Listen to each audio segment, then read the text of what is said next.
Boa noite. Esse tema é um tema bom demais de falar, porque nós, há 19 dias aí do início do ano, nós começamos o ano com muitos propósitos, não é verdade? A gente começa o ano pensando em fazer diversas coisas. E a gente pensa assim, não, esse ano eu vou ser fitness, esse ano eu vou para a academia, esse ano eu vou parar de gastar dinheiro com bobagem e vou guardar dinheiro, esse ano eu vou fazer aquela viagem que eu quero, esse ano eu vou casar, esse ano eu vou entrar no quarto para o quarto e não vou largar a leitura da Bíblia pelo meio do caminho, vou conseguir ir até o fim.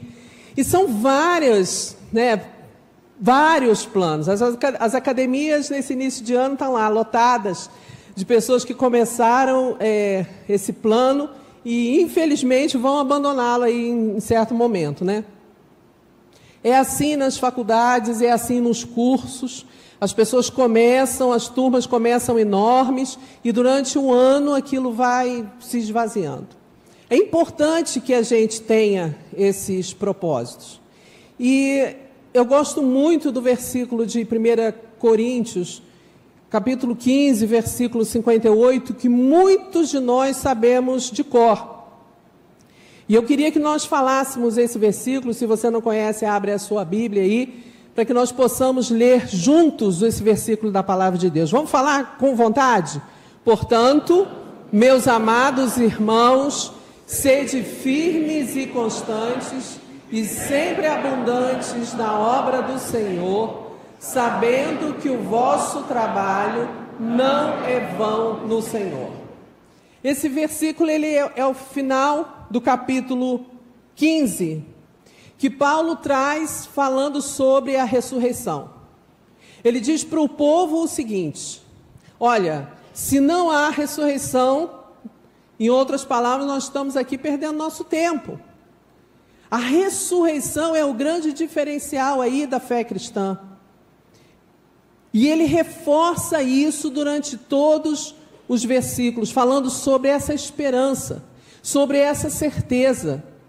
E nos versículos finais ele diz assim: o nosso corpo será transformado, porque nós seremos tornados incorruptíveis para poder ressurgir, ressuscitar e estar para sempre com o Senhor.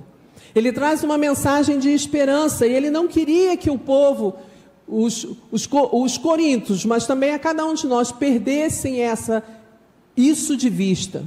Nós também não podemos perder isso de vista, isso é fundamental para a nossa fé cristã. E aí ele termina esse capítulo dizendo: portanto, meus amados irmãos, e aí ele faz essa declaração. Eu penso que essa é uma declaração importante para a gente começar o nosso ano. No meio daquele monte de propósitos que nós temos para 2025, que esse também seja o nosso propósito. Eu quero ser firme, eu quero ser constante, eu quero ser abundante na obra do Senhor. Que essa faça parte também da sua lista de desejos para 2025. Nós vivemos tempos que nós precisamos estar, como o autor aos Hebreus diz, no capítulo 2, versículo 1, que diz assim: nos apeguemos com mais firmeza às verdades ouvidas, para que delas jamais nos desviemos. Isso é fundamental no tempo em que vivemos. 1 Pedro 3,15 nos diz que, estando sempre preparados para responder a todo aquele que vos perguntar a razão da vossa fé. Há pessoas com propósitos firmes nesse momento no mundo, fazendo coisas completamente longe daquilo para que Deus criou o homem.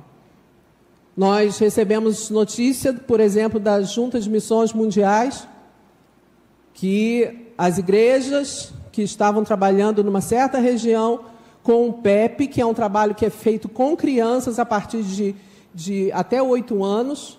Esse local foi invadido, foi incendiado, crianças foram mortas, famílias foram dizimadas. E essas pessoas, elas estão firmes naquilo que elas creem, destruindo a obra de Deus. A Nigéria, as igrejas evangélicas da Nigéria estão fechadas. Esses irmãos hoje possivelmente estão se reunindo ou de forma clandestina, escondidos, mas precisam estar cada vez se apegando mais firmemente àquilo que eles já ouviram até agora, para que não se desviem dessa verdade. Nós temos irmãos na Índia que estão presos, e a igreja tem orado por isso, para que seja estabelecida para eles uma fiança para que possam ser soltos. Esses irmãos também precisam das nossas orações para que estejam firmes naquilo que creram um dia. Mas como ser firmes?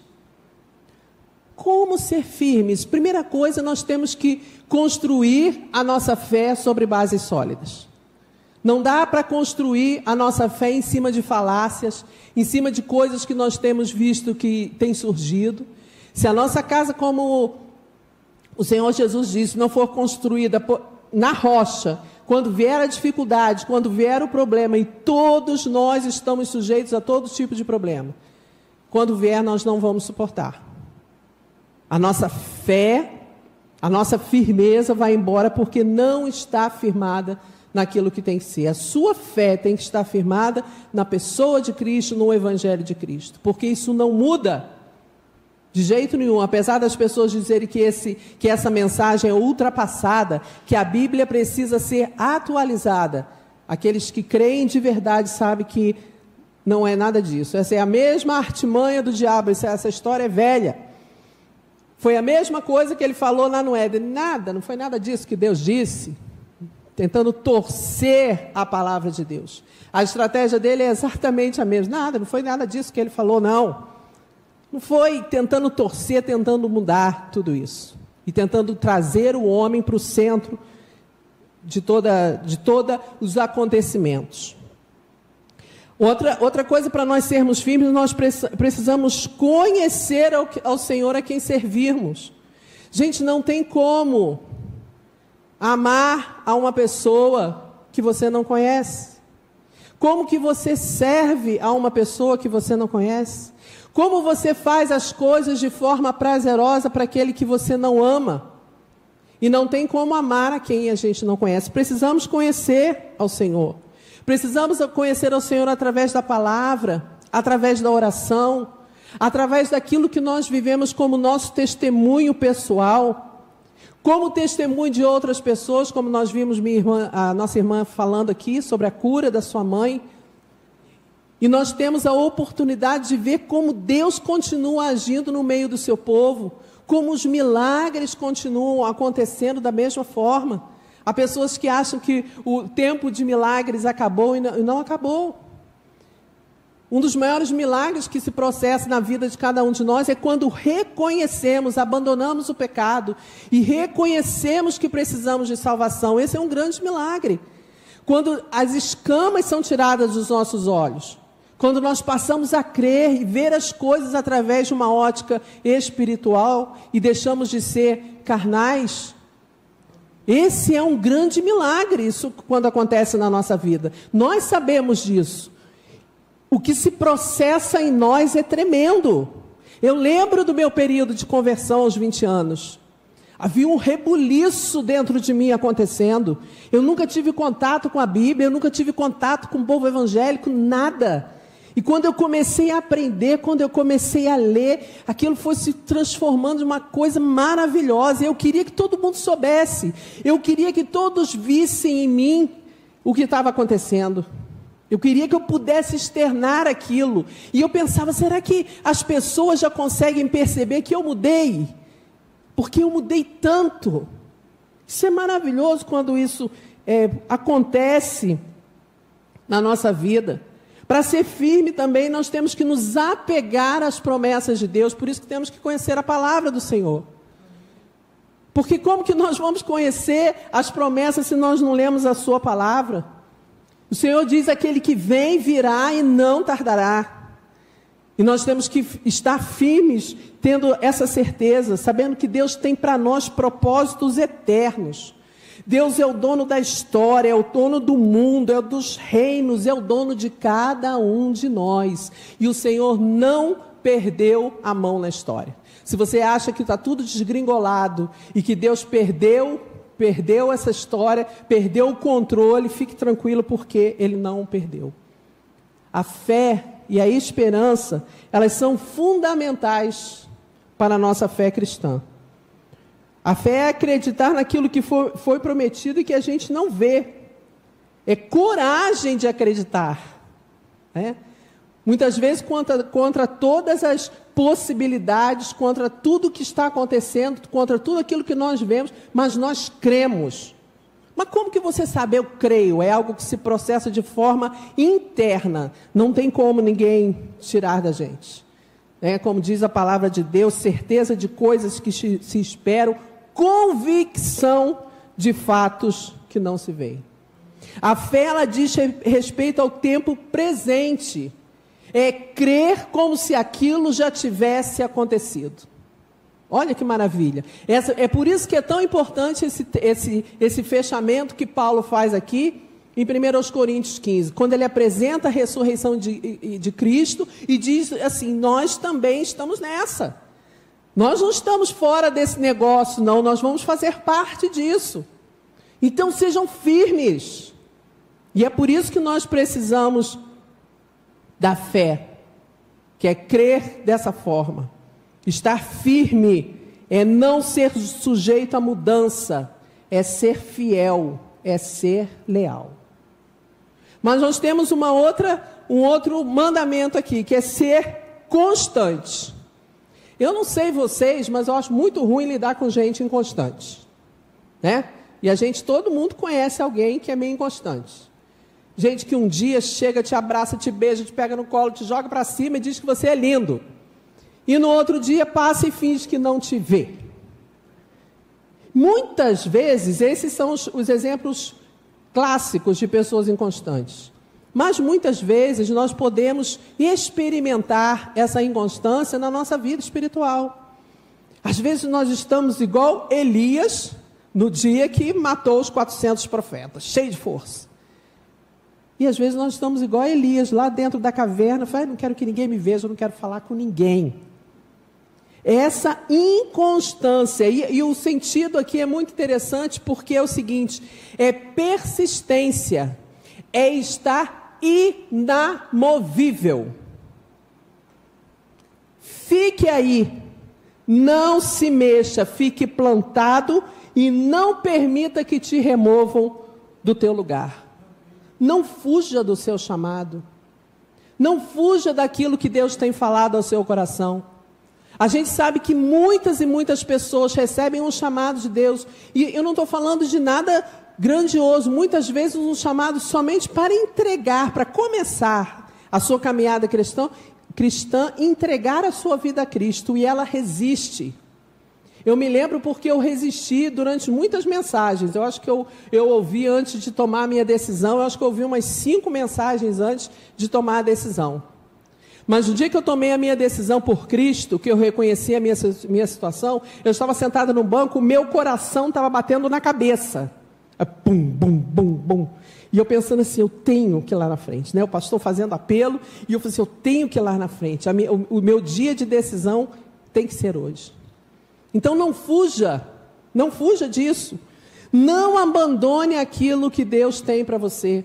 Não abandone o trabalho que você está fazendo por causa das dificuldades, por aquilo que os outros falam. Continua nesse propósito. Eu gosto muito daquela passagem de Neemias 6:3. Neemias estava lá reconstruindo os muros. Uma cidade sem muros era considerada uma cidade abandonada pelo seu Deus. As cidades eram todas fortificadas, eram fortalezas. Quando ele volta ali para Jerusalém, vê Jerusalém naquela situação, ele reúne as famílias e diz, vamos reconstruir os muros. E começa a fazer aquela obra que era uma obra muito grande.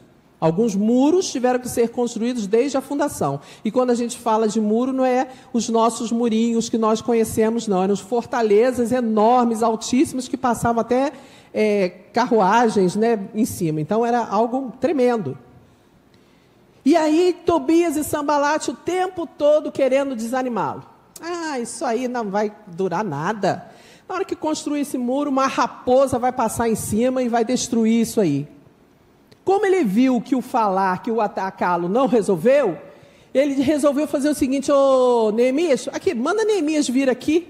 no Vale de Ono, aqui, vir aqui falar conosco, aqui, que a gente quer falar com ele? E a resposta que ele dá para esses dois é fantástica, está lá em Neemias 6,3. Estou fazendo grande obra, de modo que não poderei descer, porque a obra cessaria enquanto eu fosse ter aí com vocês. Não vou. Eles já sabiam o que eles queriam falar, não era palavra de incentivo, não era nada vindo de Deus, então não me interessa. E ele continuou, e a gente sabe pela história, que em 52 dias os muros foram reconstruídos. Porque ele se propôs a fazer o trabalho, ele sabia que aquele trabalho era grandioso, e ele não quis deixar. Não deixe, seja constante. E se nós falamos de fé, primeiramente, quando falamos sobre ser firmes, nós temos que falar sobre a esperança quando falamos de sermos constantes, porque é a esperança, é esse sentimento de ver como possível a realização daquilo que deseja. A esperança é fundamental para a gente também, ela é o alvo de uma expectativa. Se a fé está relacionada com o presente, a esperança ela está relacionada com o futuro, com essa certeza, que apesar das dificuldades, apesar das coisas que nós estamos passando, o Senhor é conosco, eu vou ter que ser constante. Pessoas conhecidas lidavam com a matriarca da família, uma pessoa já idosa. E aí todo aniversário dela era a mesma coisa. Vamos comemorar o aniversário nesse ano, porque eu não sei se eu vou estar aqui ano que vem. Aí chegava no Natal, vamos comemorar o Natal aqui esse ano, porque eu não sei se eu vou estar aqui ano que vem. A pessoa ficava aborrecida. Mamãe, para com isso. A senhora está bem. O fato da senhora ser idosa não quer dizer nada. Que palavra. Aí eles se reuniam. Assim, será que a mamãe está ficando depressiva? Essas palavras assim que ela fica falando, não, isso é coisa da idade. Às vezes a pessoa mais idosa fica mais reclamão. Eu sei que aqui não tem ninguém assim, mas né, às vezes acontece, a gente ouve falar de algum caso. E aí eles preocupados, e sempre aquela história, vamos aproveitar, né? Não sei se eu vou estar aqui ano que vem. E aí um dia um dos filhos chega na casa daquela senhora, e ela fala assim, vem cá ver o que eu comprei. Chegou na cozinha, tinha uma geladeira linda, novíssima, de aço escovado, bonitona. Olha que maravilha. Eu falei assim, nossa mãe, que bonita. Não precisa nem abrir a geladeira para pegar água gelada. É um luxo. Aqui de fora mesmo eu pego água gelada. Eu falei assim, nossa mãe, mas isso deve ter sido caro. Fiz uma prestação, estou pagando em 12 vezes. E o filho falou assim, bom, que bom, né? Se ela fez uma prestação para pagar em 12 vezes, pelo menos eu acho que a esperança de que ela vai pelo menos durar mais um ano, eu acho que isso foi renovado nela. Gente, é importante que a constância vai fazer com que a gente se planeje, com que a gente faça planos. Eu gosto muito de um hino que a gente canta, que ele diz assim, me dá fome de viver. Eu acho que enquanto a gente tem plano, tem fome de viver, quer fazer as coisas, eu acho que está tudo certo. Às vezes as pessoas falam assim, uma pessoa idosa, às vezes tão idosa, entrando na faculdade para quê? Eu dou o maior apoio. Eu acho muito legal a pessoa fazer isso. Se tem vida, se tem esperança, se tem gás para fazer isso, faça. Isso faz parte dessa constância. A constância ela vai nos dar a certeza, além de tudo, de que estamos indo para casa. Quando falamos desse texto sobre a ressurreição, nós estamos pensando exatamente nisso. Um dia eu vou para casa. Ontem eu vi um programa que eu gosto mais de programa de bicho. E eu estava vendo um programa sobre animais em movimento. E aí contava a história da tartaruga, de uma baleia e de um tipo de caranguejo que tem numa ilha lá na Austrália. E a tartaruga nasce na praia, entra no mar, mais de 1.600 quilômetros que ela viaja distante daquela praia que ela nasceu, e por 30 anos, a tartaruga verde, por 30 anos, ela fica no mar, enfrenta todo tipo de dificuldade, tendo que fugir de todo tipo de animal, se alimentar nesse período. Depois de 30 anos, ela faz o caminho de volta e retorna para a praia em que nasceu, para ela poder também colocar os seus ovos. E ela só vai chegar em terra firme 30 anos depois que ela saiu. Eu achei aquilo tão interessante. A baleia com seu filhote no mesmo propósito, passando por um monte de dificuldades para chegar em casa. Os caranguejinhos lá também nessa ilha da Austrália, a Ilha Natal, depois pesquisem isso, é uma coisa fantástica. A migração desses caranguejos enchem a ilha fica toda avermelhada por causa dessa migração que eles fazem para voltar para casa. E eu fiquei pensando, se Deus cuida de um caracolzinho, um negócio desse tamaninho, quando eles saem do mar, que eles retornam para essa ilha e vão para o interior da ilha, 8 quilômetros, aquele mar vermelho de caranguejinhos para poderem crescer e tudo mais. Se Deus cuida desse caranguejinho, Ele não vai garantir que eu vá para casa também? Vamos para casa. Mateus 24:13, Jesus diz, aquele que perseverar até o fim será salvo. Perseverar é ser constante. Hebreus 10:23, guardemos firme a confissão da esperança sem vacilar, pois quem fez a promessa é fiel. Apesar das dificuldades do percurso, você está indo para casa. Não perca isso de vista nunca. Seja constante, para que essa caminhada, você tenha sempre certeza do final, do destino dessa caminhada. Mas o texto continua. O texto diz que é para que nós sejamos sempre abundantes. E a abundância aqui é exceder o número previsto, ter a mais acima de um certo número medido. Ou seja, deram uma meta para você bater, você dobra a meta. Essa é a intenção de ser abundante. E ser abundante aqui, nós pensamos no seguinte, é ser abundante naquilo que você fizer.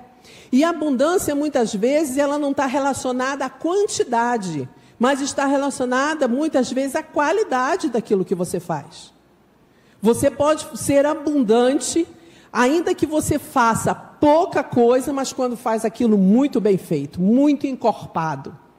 E muitas vezes nós somos lembrados, às vezes, por pequenas coisas que nós fazemos na vida de uma outra pessoa, que a gente muitas vezes até esqueceu e que fez uma diferença grande na vida daquela pessoa.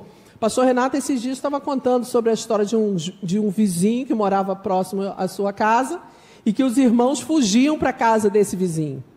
E eu não ouvi dizer que chegava lá, tinha um banquete de qualquer coisa, de comida, de nada disso.